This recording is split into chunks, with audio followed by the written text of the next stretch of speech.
Shielding effect जब भी हम पढ़ें तो हमें क्या ध्यान रखना है, एक चीज का ध्यान रखिएगा बस, core electron.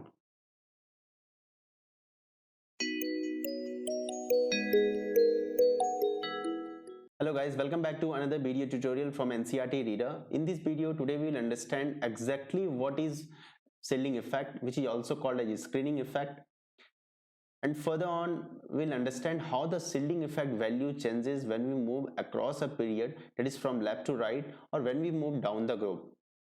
Shielding effect is the most common term जो कि हर वो इनऑर्गेनिक के चैप्टर में आएगा, चाहे वो केमिकल बॉन्डिंग हो, एस ब्लॉक हो, पी ब्लॉक हो, डी ब्लॉक हो। तो ये बहुत ही ज़्यादा इंपॉर्टेंट टर्म भी है और बहुत ही ज़्यादा कंफ्यूजिंग टर्म भी है। तो आज के इस लेक्चर में हम इस टर्म को बहुत अच्छे से समझेंगे एंड मैंने इसको बहुत अच्छे से इवेल्युएट किया है कि कौन से टर्म को हम पहले पढ़ें ताकि हमको शिल्डिंग इफेक्ट बहुत अच्छे से समझ आए। So let's start. सबसे पहले हमें यह समझना चाहिए कि what is the role of shielding effect, हम क्यों पढ़ते हैं, शिल्डिंग इफेक्ट को पढ़ने का कारण क्या है। तो first of all we will read about the effective nuclear charge. Nuclear charge, nucleus में कौन से चार्ज होते हैं, पॉजिटिव चार्ज होते हैं। एंड वो पॉजिटिव चार्ज क्यों होता है, क्योंकि प्रोटॉन होता है। एंड जितने भी ऑर्बिट होते हैं, एटम के जो ऑर्बिट होते हैं जिसमें इलेक्ट्रॉन रिवॉल्व करता है, तो इलेक्ट्रॉन एंड प्रोटॉन के बीच एक फोर्स ऑफ अट्रैक्शन लगता है। यू ऑल नो दिस, है ना। तो देखो सबसे पहले मैंने नाइट्रोजन एटम का स्कीमेटिक एटॉमिक डायग्राम बनाया है। हियर मैंने आपको दिखाया है this is the nucleus and this all are the orbit जिसमें कि इलेक्ट्रॉन रिवॉल्व कर रहे हैं। तो हर इलेक्ट्रॉन प्रोटॉन के साथ फोर्स ऑफ अट्रैक्शन से जुड़े होते हैं, बंधे होते हैं। क्लियर। तो चाहे वो इनर सेल के इलेक्ट्रॉन हो, चाहे वो बाहर सेल का इलेक्ट्रॉन हो, हर सेल में जो भी इलेक्ट्रॉन है सब फोर्स ऑफ अट्रैक्शन को एक्सपीरियंस कर रहे हैं फ्रॉम द न्यूक्लियस। तो बाहर वाला जो इलेक्ट्रॉन होता है जिसको हम वैलेंस इलेक्ट्रॉन कहते हैं, नाइट्रोजन का ये इलेक्ट्रॉनिक कन्फिग्रेशन है। इस इलेक्ट्रॉनिक कन्फिग्रेशन में आप देखोगे कि जो वैलेंस इलेक्ट्रॉन है नाइट्रोजन का वो 5 है, जो कि सेकंड सेल में प्रेजेंट है। देखो ये second cell 2s and 2p, 2s में 2 इलेक्ट्रॉन एंड 2p में 3 इलेक्ट्रॉन, टोटल 5 इलेक्ट्रॉन। तो हम इफेक्टिव न्यूक्लियर चार्ज को कैसे समझते हैं कि जो वैलेंस इलेक्ट्रॉन है वो न्यूक्लियस से कितना फोर्स ऑफ अट्रैक्शन को एक्सपीरियंस करता है, उसी को हम एग्जैक्टली इफेक्टिव न्यूक्लियर चार्ज कहते हैं। ठीक है।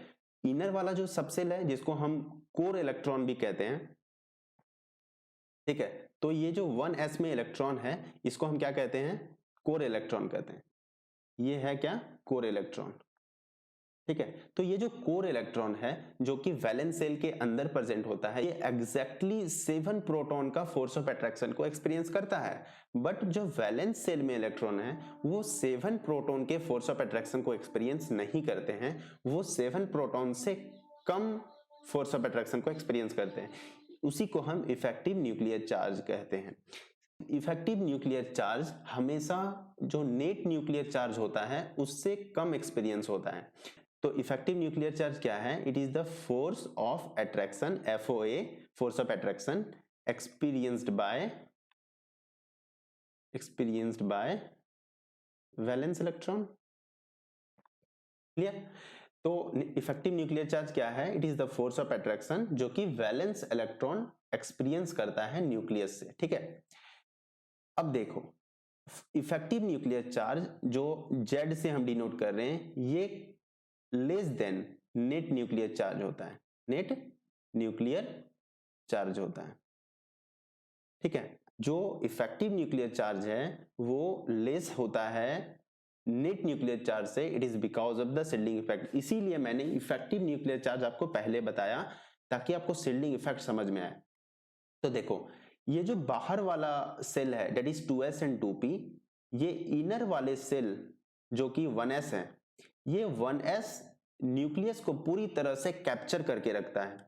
ठीक है, पूरी तरह से कवर करके रखता है, ऐसे समझो पूरी तरह से कवर करके रखता है, जिसके कारण क्या होता है जो आउटर वाला सेल है 2s एंड 2p, ये पूरी तरह से न्यूक्लियस से फोर्स ऑफ अट्रैक्शन एक्सपीरियंस नहीं कर पाता है। इसीलिए वो जो नेट न्यूक्लियर चार्ज है जिसको हम कह सकते हैं कि 7 प्रोटॉन है, है ना न्यूक्लियस में, जो कि 7 प्रोटॉन एक्सपीरियंस कर सकता था, कौन, वैलेंस इलेक्ट्रॉन, लेकिन वो 7 प्रोटॉन नहीं कर पाता है। इट इज बिकॉज कि ये 1s न्यूक्लियस को पूरी तरह से सील्ड करके रखता है। इसीलिए इफेक्टिव न्यूक्लियर चार्ज जो होता है वो कम होता है नेट न्यूक्लियर चार्ज से। It is because of the shielding effect. तो सील्डिंग इफेक्ट कारण है इफेक्टिव न्यूक्लियर चार्ज का। तो सील्डिंग इफेक्ट आपको समझ में आ गया होगा। सील्डिंग इफेक्ट जब भी हम पढ़ें तो हमें क्या ध्यान रखना है, एक चीज का ध्यान रखिएगा बस, कोर इलेक्ट्रॉन, इसका कोर इलेक्ट्रॉन को, ठीक है, आपको कुछ नहीं देखना है, आपको कोर इलेक्ट्रॉन देखना है। तो कोर इलेक्ट्रॉन किसको कह रहे हैं, जो वैलेंस इलेक्ट्रॉन है, ठीक है, जो वैलेंस इलेक्ट्रॉन है उसके अंदर वाला जो इलेक्ट्रॉन है, जो 1s है, ये तो वैलेंस सेल है 2s एंड 2p, इसके अंदर वाला जो सेल है वो कोर इलेक्ट्रॉन है। तो हमको सिर्फ कोर इलेक्ट्रॉन को देखना है।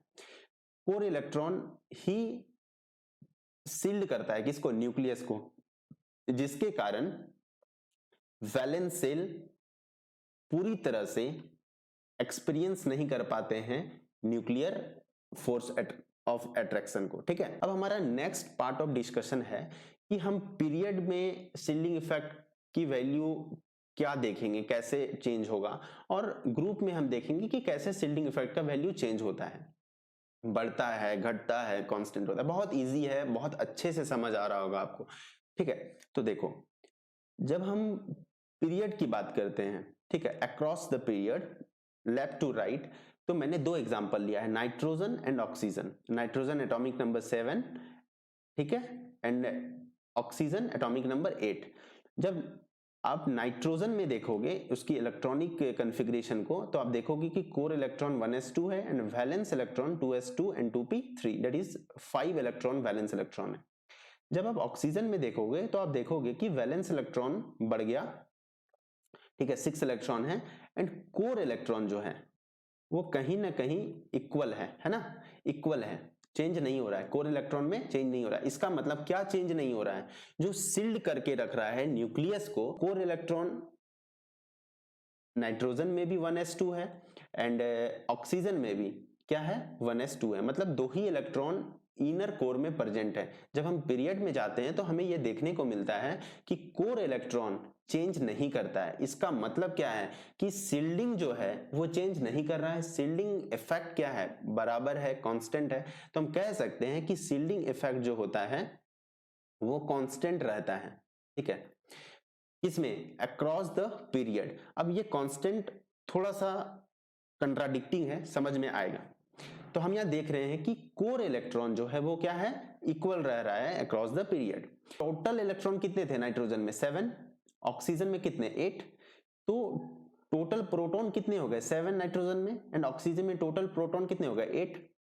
तो आप ये देखोगे कि प्रोटॉन का जो अमाउंट है वो इंक्रीज कर रहा है, ठीक है, बट कोर इलेक्ट्रॉन जो सील्ड करके रख रहा है वो इंक्रीज नहीं कर रहा है। तो सील्डिंग का जो अमाउंट है, कंसंट्रेशन है, वो इंक्रीज नहीं कर रहा है, लेकिन प्रोटॉन इंक्रीज कर रहा है। तो फोर्स ऑफ अट्रैक्शन जो इलेक्ट्रॉन को पुल कर रहा है वो क्या होगा, बढ़ेगा।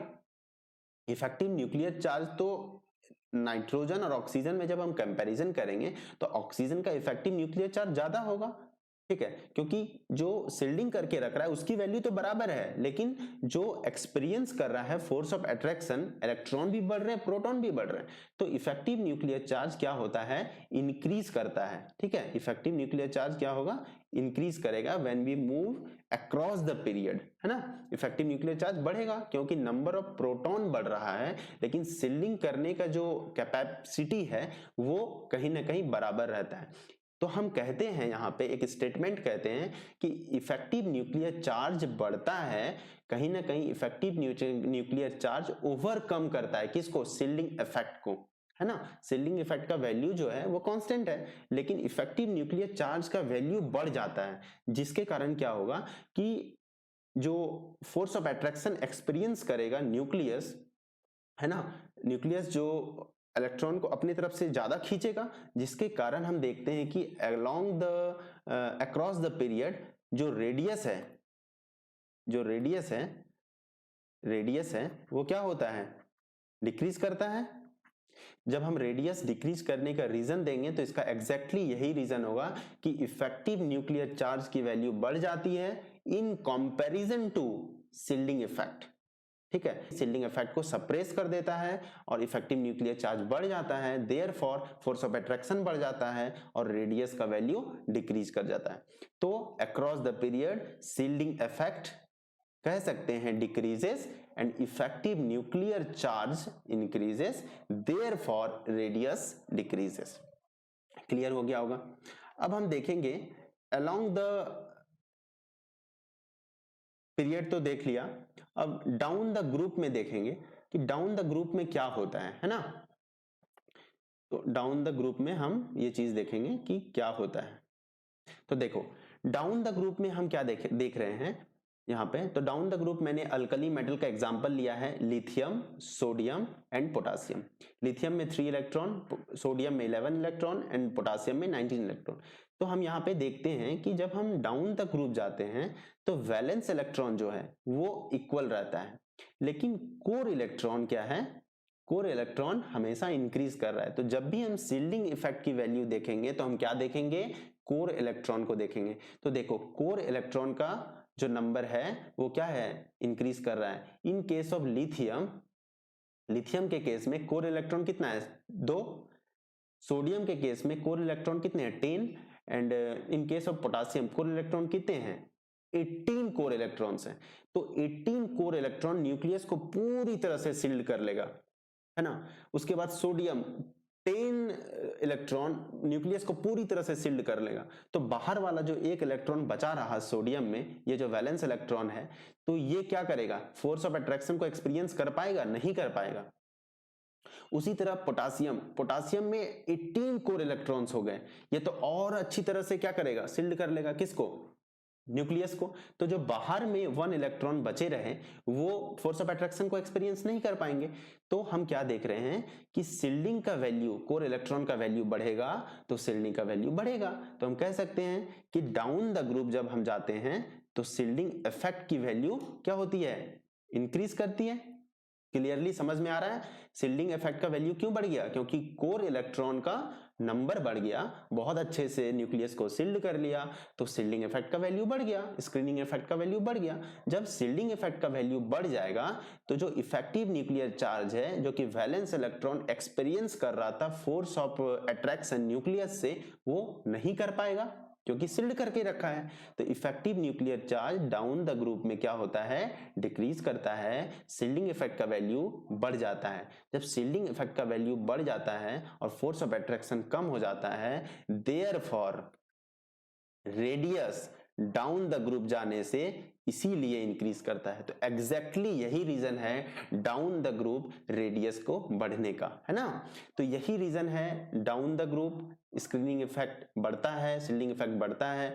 अक्रॉस द पीरियड जाते हैं तो सील्डिंग इफेक्ट का वैल्यू घट जाता है, इफेक्टिव न्यूक्लियर चार्ज बढ़ जाता है। तो ये था all about screening effect, shielding effect, effective nuclear charge, radius.